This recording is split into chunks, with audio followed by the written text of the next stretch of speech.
രാമവർമ്മൻ ചേട്ടോ, രാമവർമ്മൻ ചേട്ടാ, രാമവർമ്മൻ ചേട്ടാ, എന്നാ പറ്റി?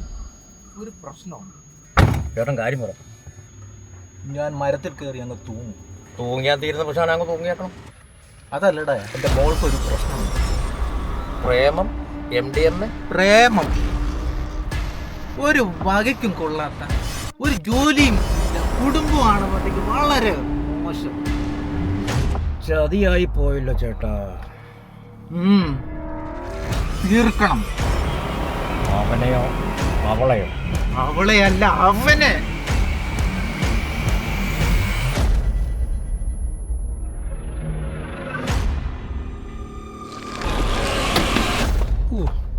കൊള്ളാം.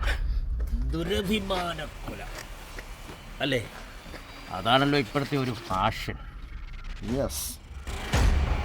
പണ്ട് രാമവർമ്മൻ ചേട്ടൻ കുട്ടിയെടുത്തെ പ്രേമിച്ചുകൊണ്ട് നടന്ന കാലത്ത് ഈ കൊല നടക്കേണ്ടതാണ്.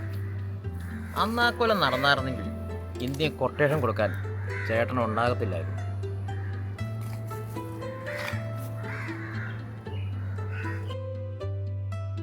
അവൻ എന്നാ കുറവുണ്ടെന്നാ ചേട്ടൻ പറഞ്ഞു? കുടുംബം കൊള്ളുകയില്ല, ജോലിയില്ല, ഇതൊക്കെയാണ് ഒരു പ്രശ്നം. ചേട്ടാ, അവൻ ചേട്ടൻ്റെ കൊച്ചിനെ കല്യാണം കഴിച്ച് കഴിയുമ്പം ചേട്ടൻ്റെ മരുമോനായില്ലേ അവൻ? അതല്ല അതിൻ്റെ സ്റ്റാറ്റസോ. പിന്നെ കാശില്ല, ചേട്ടൻ്റെ കാശുണ്ടല്ലോ ഇഷ്ടം പോലെ. തുടങ്ങി കൊടുക്കണം ഒരു സൂപ്പർ മാർക്കറ്റോ എന്തെങ്കിലും ബിസിനസ് അവന് ഇഷ്ടമുള്ളതൊക്കെ തുടങ്ങി കൊടുത്തേക്കണം. അവർ സുഖമായിട്ട് ജീവിക്കട്ടെന്ന്. പ്രേമം ഇല്ലാതെ ജീവിതമുണ്ടോ? പ്രേമമുള്ള ജീവിതം എപ്പോഴും നല്ലത്. അവർ പ്രേമിച്ച് സുഖമായിട്ട് സന്തോഷമായിട്ട് ജീവിക്കട്ടെ ചേട്ടാ. ഇപ്പൊ പ്രശ്നമെല്ലാം തീർന്നില്ല ചേട്ടാ.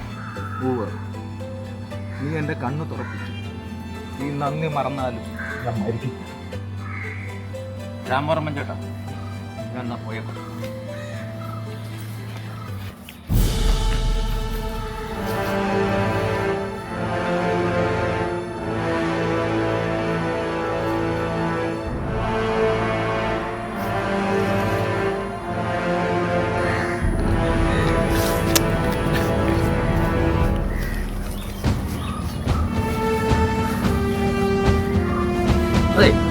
രാമവർമ്മൻ ചേട്ടാ, അഥവാ കൊട്ടേഷൻ കൊടുക്കുവാണെങ്കിൽ ചേട്ടൻ എത്ര രൂപ വരെ മുടക്കും?